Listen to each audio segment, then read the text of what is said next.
So we are on M1 settings, which is master settings. And in here, we're just looking at this section right here. It has two different sections. One is basically your normal details, that they're all global settings and they apply to your entire sheet. And once you change them, and not just that, not just entire sheet, and we'll cover that in another video called linking your master sheet, which is link master here. But I want to go through this first because whatever you set here, you only have to set it once. So even if it is for this project, the same sheet can be used as a master for all your other projects, and you only have to, set up and say, hey, that's my master. Anytime I create a new project, use this sheet, and it'll work like that. So that's what this link is for, which is master URL. But overall, you've got logo, where you can insert a logo, and that will change the logo up top right here.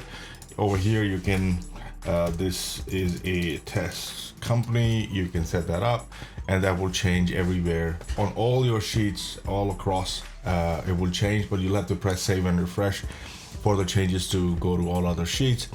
Then you've got GST, VAT, and not applicable. So if you are from US, this will not apply to you. Just select NA and make that 0. It won't matter at all.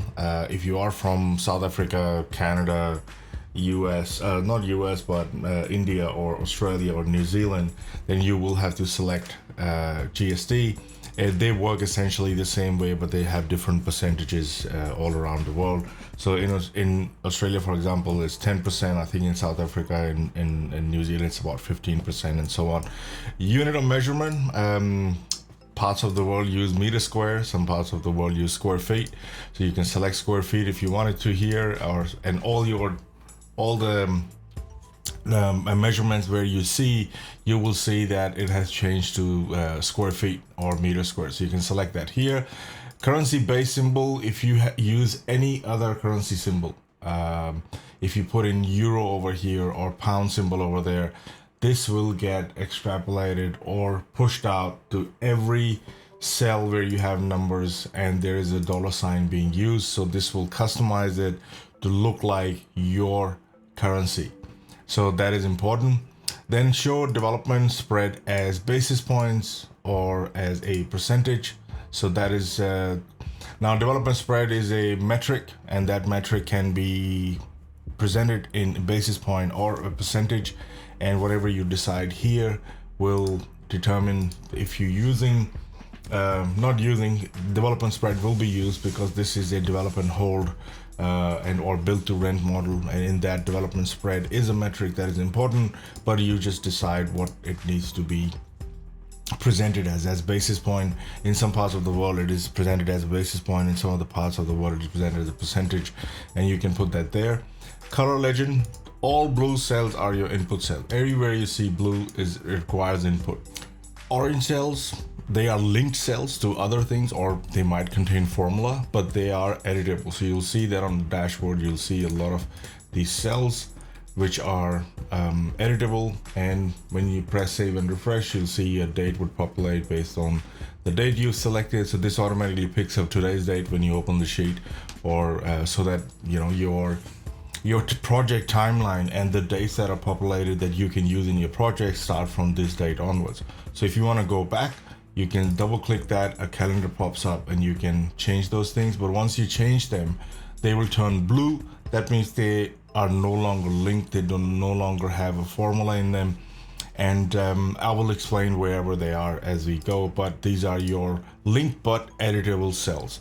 Caution, do not edit. These are red cells that we don't want you to edit, and the only place we actually use them is under cost codes over here, because these are hard-coded cost centers that are automatically linked in the background. So what we want is that you do not change these cells, and you don't have to worry about it. For example, construction costs, there is XGST and IGST, so you do not have to worry whether or not something, if GST is applicable to you, that you selected GST here at this point, then an appropriate cost center is automatically picked up from here. So these are the only cells that we don't want you to edit. Everything else is all no worries at all. It'll give you some warnings if you try and edit them.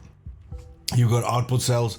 All these gray black cells are all output cells. That means you're not supposed to be entering any data in here at all. So remember, blue is where you need to enter, orange is where you can enter or not, and I'll explain how we've used them. And output cells are all output cells. All output is all controlled based on your the code that calculates the formulas and puts out the value. And these are your stages. Now these stages are used in development costs right here. That means you can allocate each cost to a particular stage and get a total by at what stage you will require money in your project, or how much of the money is required at each stage, things like that. And you can change all of them. These are little short codes for the same stages. And usually in a development, there's land acquisition, there's town planning or development approval or building permit or BA or building approval. Then you got marketing, sales, construction start. Now they are not dependent on each other. You can start with wherever you want because this is totally dynamic. But based on that, you will be able to get a total in your development cost sheet over here, where it'll split everything out based on what you've allocated for each stage. That way, in a glance on the development cost sheet as well as on your main summary page, you'll be able to see. So right now it's on this side. I'll show it to you when I zoom out. You'll be able to see the breakdown as per stages. So you can customize all of this, both the columns. That's just a shortcode for this, because this shortcode is what will get will become available in a drop down here, where you can select what stages that is going to be. So whatever you change over there will automatically go onto this sheet. So that's this basic. One more thing before we go. So this is your logo. So if you wanted to change the logo, just go to insert image, insert image in cell, not over cell. So because it is linked with the formula and it is coded with all the other sheets, you got to select insert image in cell. So if I select that, I can click on upload from the computer. And I'll drag and drop an image here. So this is just a plain white image for feasibility suite, and it will go there. Just make sure that the image that you use a PNG or a JPEG image. Any other format, Google Sheet will reject it. It will not go through. The other thing is, make sure your logo is at least this size in when you upload it, because if it is not, then it'll get stretched or pixelated based on that. So have a logo that is approximately this size. I mean, it'll accept any size bigger than that also, but if you do that, press save and refresh, you'll see that all your other sheets, that logo will start appearing. It'll appear on your reports and everywhere else. So that's for our basic settings. They are global. Once you change them, once you put in another currency symbol here, I mean, if you even went in there and put in an ampersand on it, it will put that ampersand everywhere wherever we have a dollar sign. So it's that simple. So if you change that, you need to make sure that this is working. For example, let's just say we put ampersand here and I press save and refresh.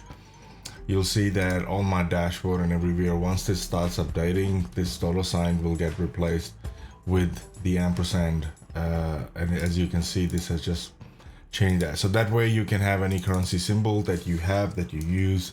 On my keyboard, there is no pound or euro symbol. So I have to copy and paste it and put it in there, but I'll change that back to dollar sign. And that's pretty much it for our basic settings that are global. And once you've done that, and once you know how to link your master, which I'll explain in another video, you'll be able to, you don't have to come back to these settings again.